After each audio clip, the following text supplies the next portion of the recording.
Have you ever wondered how Germany, a country rich in culture and history, came to be a powerhouse in the world of science and technology? The story begins in the late 19th century, when the German language was the primary language of science. This era saw Germany produce more Nobel laureates in scientific fields than any other nation, marking it as the preeminent country in the natural sciences. The country was the home to some of the most prominent researchers in physics, mathematics, chemistry, and engineering, making significant contributions to these disciplines. However, the end of World War II saw a shift.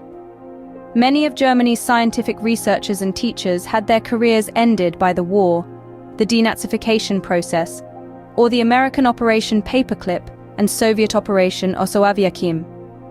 This resulted in a decline of Germany's leading position in the scientific community.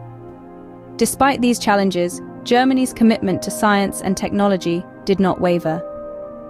Today, scientific research in the country is supported by a network of German universities, industry, and state institutions, such as the Max Planck Society and the Deutsche Forschungsgemeinschaft.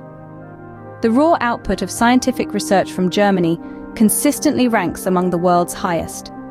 In the 2020 Bloomberg Innovation Index, Germany was declared the most innovative country in the world.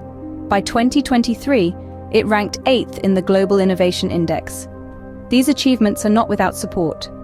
Various institutions play a vital role in fostering Germany's scientific prowess.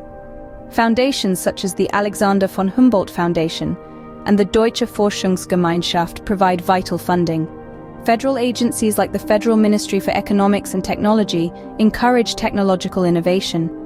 Moreover, Germany boasts a robust network of national science libraries, including the German National Library of Economics, Medicine, and Science and Technology. These institutions ensure that knowledge is preserved, accessible, and continues to grow. Research organizations such as the Helmholtz Association of German Research Centers, the Fraunhofer Society, and the Leibniz Association contribute to both fundamental and applied research. The Max Planck Society, in particular, is renowned for its work in fundamental research. Germany also honors its scientific talents with the Gottfried Wilhelm Leibniz Prize. Named after the German polymath and philosopher Gottfried Wilhelm Leibniz, it awards up to €2.5 million to 10 scientists and academics every year, making it one of the highest endowed research prizes in the world. In summary, the story of science and technology in Germany is a tale of resilience and dedication. From its early days as a leading nation in the natural sciences through the challenges of World War II, to its current status as a world leader in innovation, Germany's commitment to scientific research and technological development is unwavering. It is a testament to the power of perseverance, the pursuit of knowledge, and the incredible potential of the human mind.